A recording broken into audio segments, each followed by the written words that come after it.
Hey, Craig, let's get into some coffee talk. Hey, I love it. I love doing some coffee talk. Well, talk about what? Dogs, daughters, whatever. It's coffee talk. Coffee talk. Oh, so we were talking about subjects. It's a coffee talk. It's coffee talk. And what a coffee talk is where we talk about things. Stuff. Yeah. So the other day, Craig's like, yo, you always have stuff to talk about. And then it just reminded me. Dude, so we got a toy. There's a toy. Oh, so you will be hearing crazy stuff throughout this podcast. But the other day I went home. We all sat outside for dinner, and my daughter would not stop talking. Wow. Like asking me stuff like, oh, we could do this. We could do this. She is a chatterbox. And I was like, I literally couldn't talk to anybody or do anything because it's like, see, right. Or you can do this. What do you think about that? It was constant. So I think it might. Let me ask you real quick. While this was happening, was it still the typical Feltman household with just chaos ensuing all around you? Like all the other Sir Williams screaming about something? Minimal, because dinner was served at that point, which... Oh, they quiet down? There can be a little bit of a lull. A little bit.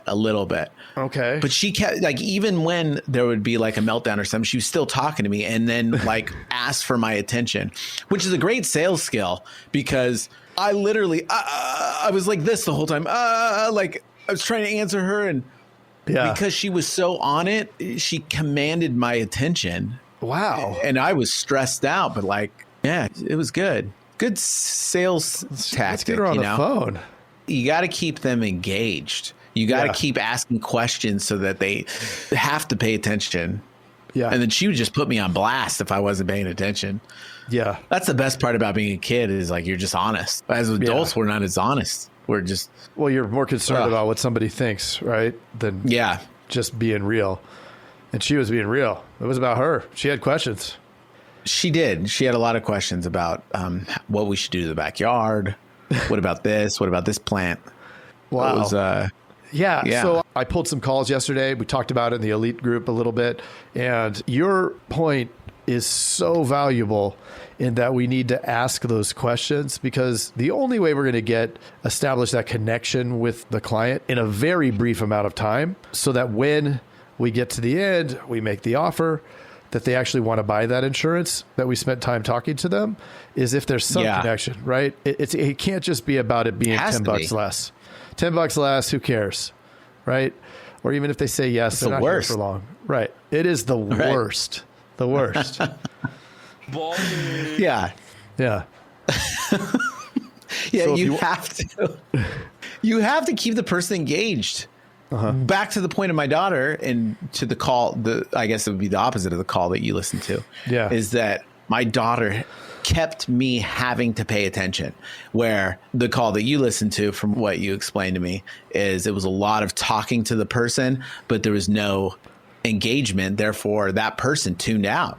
Because here's the thing is that by the time that you're invested 2 or 3 minutes into the call, that person's going to stick with you because they kind of feel obligated. But dude, if they tune out, you could say the thing that would change their opinion, the thing that would bring them on with you, but they're tuned out. They're not listening at that point. That's why you have to make sure that you're not incredibly boring.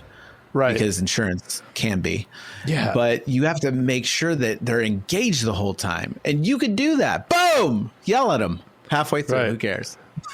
Yeah, it was nuts. It was almost like he was in robot mode. Like I said, they're overloaded. I have them doing more quotes than they probably can handle. But I don't want to, because I have a couple of people out, and I just don't want to kill the pipeline. So I think the quality of the calls has gone down because I'm not pulling back on the activity. And that's because I don't want to kill. If I look at it from troubleshooting, right, I could either lower the activity so that they can have better calls so we get instant results right now, or long term, it's okay. We're probably going to fumble some of the ones maybe we would have got. However, when we're back to full crew, then there's no gap. I don't want a gap. The worst thing is to have 2 more people back, but not enough in the pipeline. And now it takes a while to ramp it back up. I think that's, if you're going to look at the pros and cons of either side of it, I'd rather have too much right now, not right as lose some of them that we're going to call back anyway, because the leads are your equity, right? That's my equity. So then they're going to have to decide, because we always say give a perfect presentation, perfect practice makes perfect permanent. So be that. So now you're writing the line of, okay, they obviously can't do that on everyone because they're qualifying, disqualifying at some point. So it definitely has to be monitored that they're making the right decisions in that capacity. Right. And they might not every time.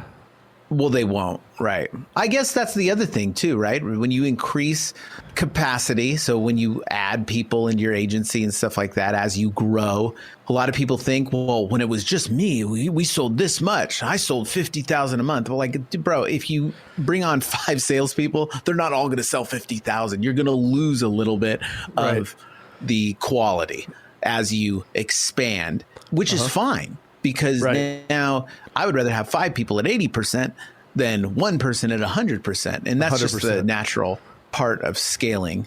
100%? No, 80%. 100% Did I do 80%. He's looking for a button. Yeah, you find the button to make it sound. that one. I knew you were looking for the button. I'll get smoother at it. It's hard. There's a lot of buttons here. 32 buttons. But dude, keep the caller engaged. That's the tip of the day, because it's just so key. 100%. I mean, 80%. Here's a couple of things that he said. Yeah, it's bad.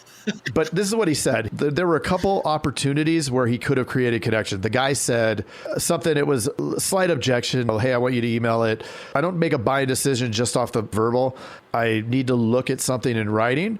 I've owned businesses for several years. And then he just said, okay, I got it. Let me shoot that over. And he totally blew off the I've owned businesses for several years. And it's like right there was a huge point cha-ching. Right. Yes. Huge place to connect. Oh, what businesses? Like, it's all he had to say. All he had to say was, oh, what businesses? And the guy would have talked forever. Right? Let him talk. It's like, you know, when you go fishing and the fish bites, but it's a big fish, you don't just go reel that thing in. Right. You reel it a little bit and then you let it go again and you let it run. You got to let it run because they're going to run out of steam. That guy had a lot of liabilities. A lot. Yeah. Like, he could hone in on that. Well, you being a business owner, man, you're really exposed out there. Would you say that guy policy? Would you say that guy was ballin'? What does that say? Ballin'. Ballin'? Yeah. Ballin'. Ah. It's a little quieter. Work on the volume on that one. Yeah. And I guess it goes 2 ways, right? Keep the other person engaged, but dude, wake your own self up. Like, listen to those cues and stuff. It can be the most mundane position to be in, but it doesn't have to be. Keep yourself in check. Wake yourself up. Make it interesting. One of, like, we talked about that telemarketer dude that we had in the agency before, and he would just come up with wacky stuff on these calls, and he was laughing, and he would try to get us to laugh. But I mean, dude, it kept the person engaged. He was transferring like 17 people a day, and then he became an agent, and he would just keep people on the phone. I mean, he could get anyone to do what he said because it was fun talking to him. So like, anybody would want to talk to him. It's like, yeah, screw it, I'll just do it. Remember the law of attraction. Right. Do you think that you have any of those calls still in the system? I mean, I don't think they ever go away, right? I pulled a few back. It would be phenomenal if we played one of those calls and kind of reviewed it. We'd have to, I guess, beep out the client stuff, but that would be very fun to pull up on an episode and just go through, because that's the difference, right? The difference on a sales call between an order taker robot and a sales killer is that. And that is very difficult to train, because we coach and we talk to our team. We coach other teams. And sometimes you're sitting there with somebody going, they don't have it. No matter how much you tell them to say these things, they need to say these things this way, and they just don't have it to think on their feet. To listen. Like, I mean, the biggest part of that sales call is the listening. Like, he missed the mark on all of the guy lobbed up like 4 or 5 things. And then I did listen to another one. The lady, like, this lady was definitely interested in the quote, but she just got a call from the Humane Society because they found a cat that had been missing for 2 months. Now, she did say, oh, I hope everything's good with the cat at the end. But then I went to the notes of the call. No mention of the cat. No mention of the cat. So the cat should have been in the notes, right? Because if she gets the call or she doesn't, she forgets to call, somebody else gets it. You need to know about that cat because that's instant rapport. And it speaks to those three. What are the three things? What do they do for work? What do they do for fun? Yeah, what's their family like? You ask those three things on the call. Like? Yeah, what's your family like? You have a crazy family like me? I mean, anything. Like with those three things, if you ask all three of those things on the call, you're going to get to something. You're going to get some juicy tidbit that's going to let them run. You got to let the fish run. Right. And I would say that's a goal. That's tough. Dang it. Yeah, baby.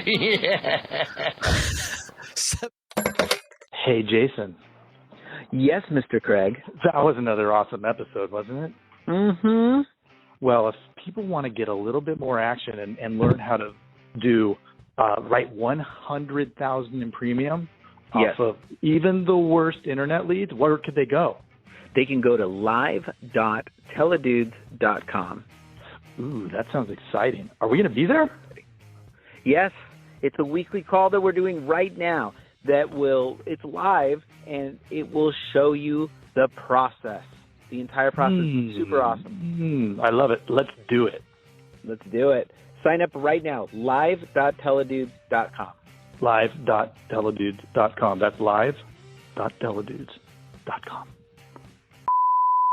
Hey, Craig, there's a new community that we are starting that I cannot wait to tell everybody about. It is our live texting community where you and I are going to answer people's questions and give them free content, right? Are you kidding me? We get to talk to them?